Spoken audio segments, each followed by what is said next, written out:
Ẹ kú dédé àsìkò yìí, orúkọ mi ò yí padà, Adénrelé Akíntọ́lá lèmi ń jẹ́, popularly known as Choir. Nǹkan tí mo ti fẹ́ mú wá sétí gbọ́yìn lénìí, ó máa fẹ́ lágbára díẹ̀. Àwọn ọlọ́gbọ́n àtolóye dẹ̀ ni mo pè kán jókòó pẹ̀lú mi, kán bá mi gbọ́ ọ̀rọ̀ yìí.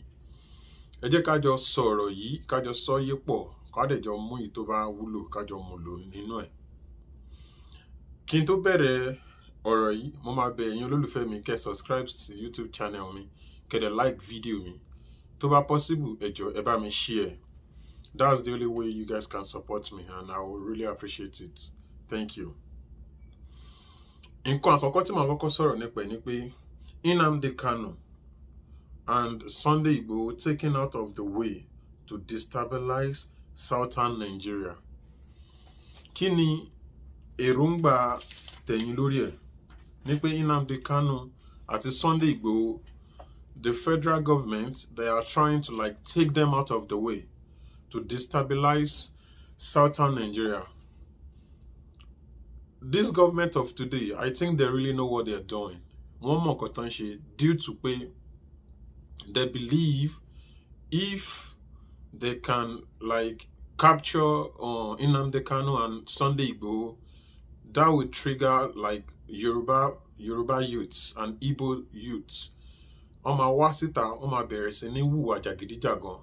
Wọ́n á bẹ̀rẹ̀ sí ní pariwo pé ẹ mú Sunday Igboho, irọ́ o, ẹ ṣe báyìí fún Nnamdi Kanu, irọ́. Wọ́n fẹ́ reaction tó máa jẹ́ pé nǹkan tó máa lágbára táwọn youths máa fi bọ́ síta tó máa bẹ̀rẹ̀ sí ní dà lóru. Tó bá máa fi tó bí 2023, ààrẹ orílẹ̀-èdè ọ̀gágun President Buhari á wá ní pé irọ́ nítorí pé ìlú òtòrò, ìlú òtùbà, òun ò ní gbéjọba lẹ̀.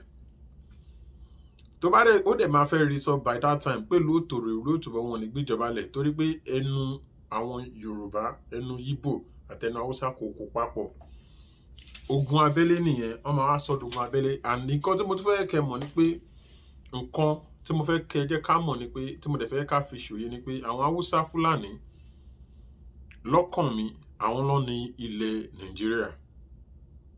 Nítorí pé ẹ ti bí ṣáná kéèsì ogun, tó bá ń bá yín jagun gan, ẹ bá wọn jagun lórí ilẹ̀ wọn, wọ́n á wá sórí ilẹ̀ yín, wọ́n máa ti bá yín jagun. Gbogbo damage tẹ́ bá máa make or anything tó bá máa ṣẹlẹ̀, orí ilẹ̀ yín Yorùbá ló máa ti ṣẹlẹ̀, orí ilẹ̀ yín Ìgbò ló máa ti ṣẹlẹ̀. Àwa ò lè gbógun lọ bá wọn nílé wọn pé okay, a fẹ́ wá dojú ìjà kọ yín. Àwọn máa ń ní ìgboyà tó pọ̀ máa ka yín mọ́lé, wọ́n máa bá yín fà ni. And the only reason tó lè fi achieve irú àwọn nǹkan bẹ́ẹ̀, it's because government of nowadays, wọ́n wà lẹ́yìn wọn, wọ́n tì wọ́n lẹ́yìn, wọ́n dúró tì wọ́n pé nǹkan tó bá máa ṣẹlẹ̀ ni kó ṣẹlẹ̀. Anybody tó bá fẹ́ dín lọ́nà, a máa bá yín yanjú ẹ̀, ìyẹn máa bàjẹ́ lọ. Tẹ́ bá rẹ̀ ní tó fẹ́ dúró pé kí ló dé táwọn ará bí yìí ń bá nǹkan jẹ́ báyìí, àwa máa pè àwọn yẹn ní criminal. Anybody ò dẹ̀ lẹ́tọ̀ọ́ láti pe àwọn Fúlàní herdsmen, anybody ò lẹ́tọ̀ọ́ àti pè wọ́n ní criminal.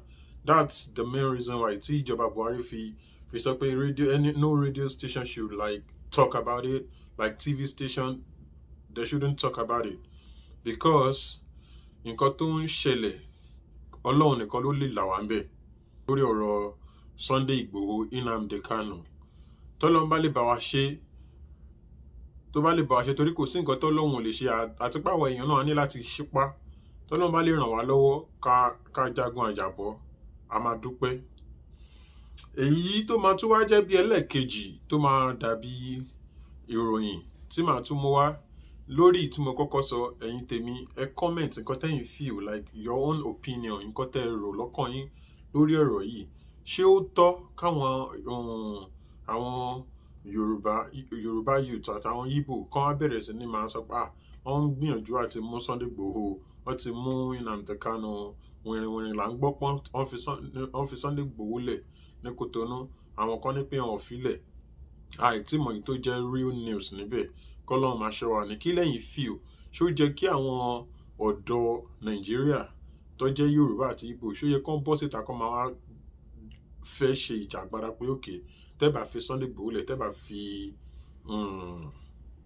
Nnamdi Kanu lẹ̀, bó máa di wàhálà. Whatever you feel, nǹkan tẹ́ bá feel about it, just drop a comment below and ẹ jẹ́ kí n mọ opinion tọ̀dọ̀ yín náà lórí ọ̀rọ̀ yìí. And nǹkan tó jẹ́ nǹkan bí ẹlẹ́ẹ̀kejì ni pé there is a lady, Sonia Ojiri. She says, stop connecting a woman's success, car, house to men. Most of these so-called men are hungry these days. 69% of women today are hardworking.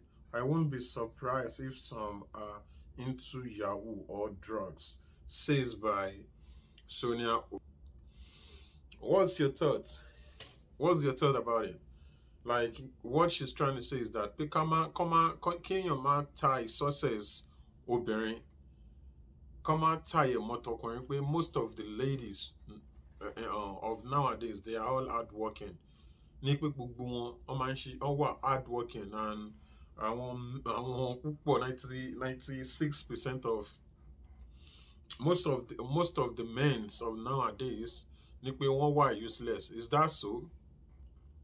Mi ò agree pẹ̀lú ẹ̀, torí pé àwọn sugar daddy táwọn obìnrin yìí tó ń bọ́ṣọ tó fi ń polówó fún lórí social media, àwọn sugar daddy yẹn ló máa tún padà kówó fáwọn obìnrin yẹn. Responsibility tọkùnrin ń gbé kò ń ṣe kékeré, kò ń ṣe kékeré. Tóbìnrin bá wà at the age of 20, 25, 30, 35, tó bá ṣì ń struggle, a máa ṣèrò lọ́kàn tí n bá fojú mi sílẹ̀, tí n bá fẹ́ ọkùnrin gidi, everything máa wà okay.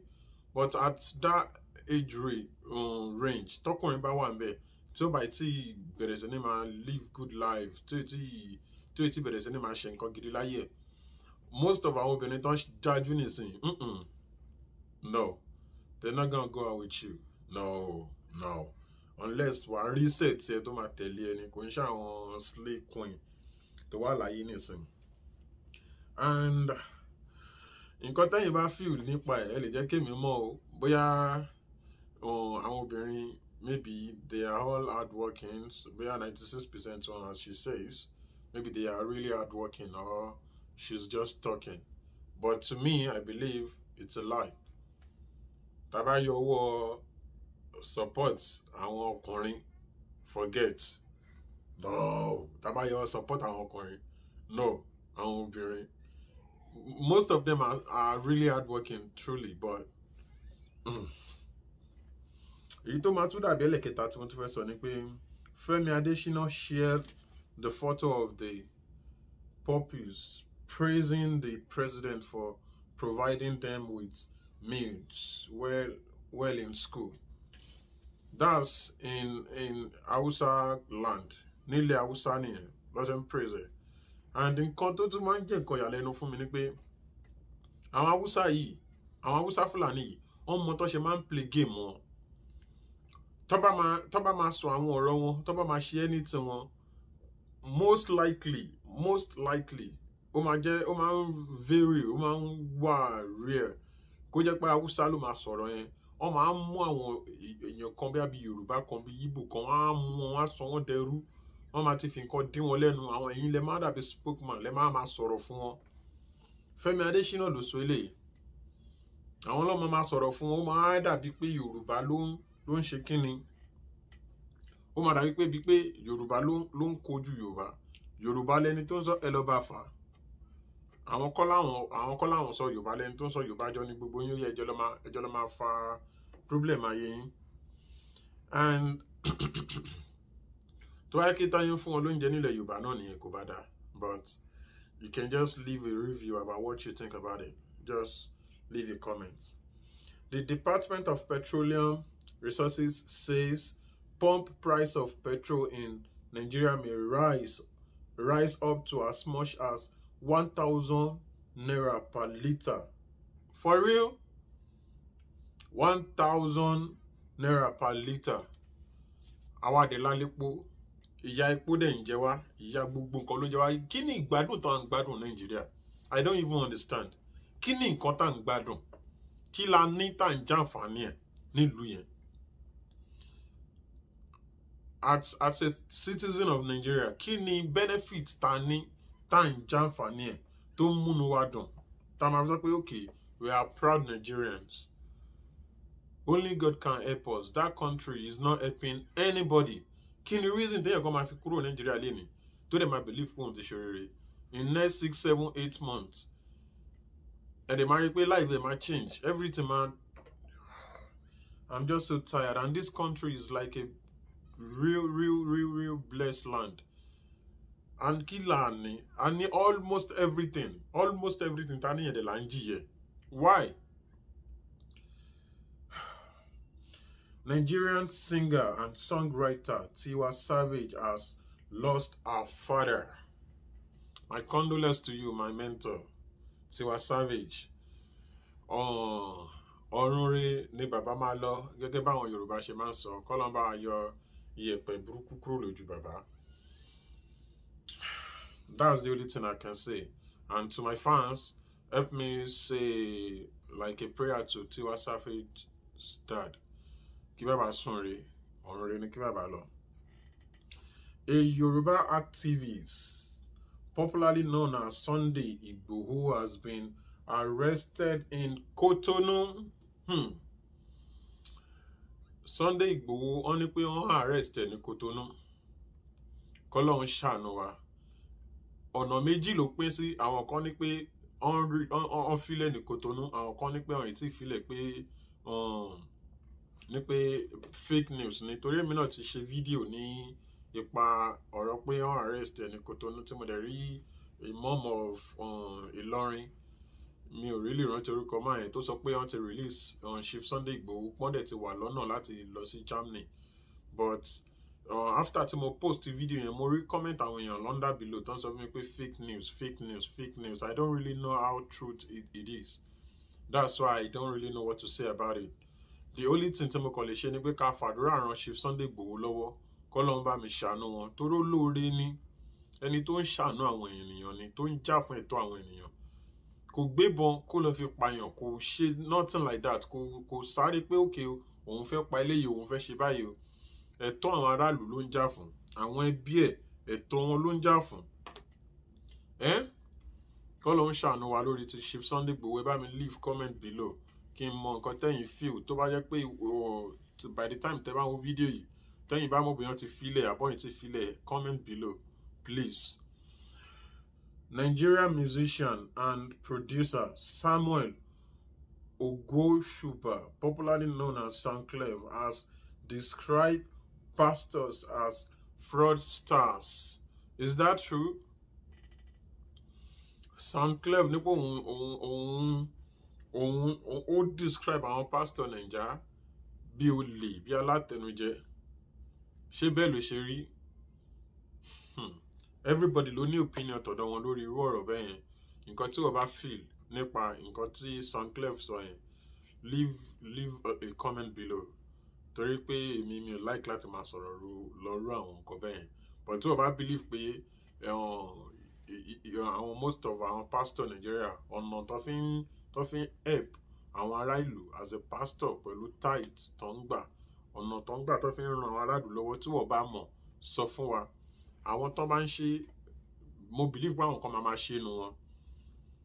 Àwọn tó bá ń ṣe, comment orúkọ wọn below, ká ṣàdúrà fún wọn, k'Ọlọ́run lè máa ṣàánú wọn sí. And last,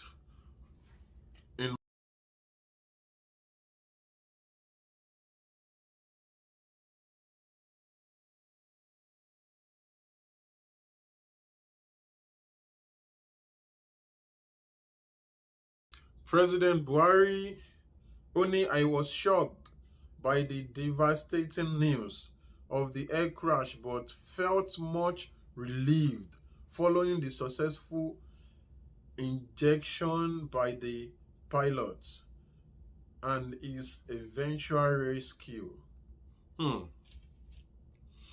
Àwọn bandits, àwọn ló tàfà fún aircraft yẹn. Kẹ́ máa wò, ọmọ Yorùbá ló tún wà. Tó bá ti rí ọmọ Yorùbá, ọmọ Yíbò tó ń ṣe nǹkan gidi, tó bá rí pé èèyàn yìí ń mókè, tó bá ṣàdí fẹ́ dá ẹ̀mí wọn kúrú, wọ́n á rán wọn lọ sí igbó àwọn bandits. Wọ́n ò ní rán àwọn mọ́là ẹgbẹ́ wọn lọ, àwọn Fúlàní ẹgbẹ́ wọn, wọ́n ò ní kán lọ bá àwọn bandits jà. Bí kọ́ àwọn Yorùbá Yíbò lọ ni. K'Ọlọ́run ṣàánú wa ní lórílẹ̀-èdè Nàìjíríà. Gbogbo wa náà la mọ̀ tí Nàìjíríà ṣe rí. security agency owó burúkú ló ń fún wọn ẹ wá ní káwọn yẹn máa wùwà kó máa wù ilé àwọn ẹni lẹ́ni lọ́nà kó lọ ń ṣàánú wa ìṣẹ̀dé tòrutòru rẹ̀ lọ́ máa rán wọn náà kó lọ ń ṣàánú wa ní àǹdà. I will be using this medium to pray for Chief Sunday Igboho pé lágbọ́rọ̀ Ọlọ́run ayọ̀ lọ̀rọ̀ wọn máa já sí lágbọ́rọ̀ Ọlọ́run. Ẹ follow channel mi kẹ́dẹ̀ subscribe sí YouTube channel mi ẹ jọ̀ọ́ nítorí Ọlọ́run for more videos kẹ́dẹ̀ máa ní àǹfààní láti máa lè rí àwọn new videos mi so màá lè máa update yín lórí àwọn nǹkan tó bá ń ṣẹlẹ̀ ní Nàìjíríà. Thank you very much. Still me, your favorite boy, KWAYAH. They call me quiet when they make some guys jealous. With double. Thank you.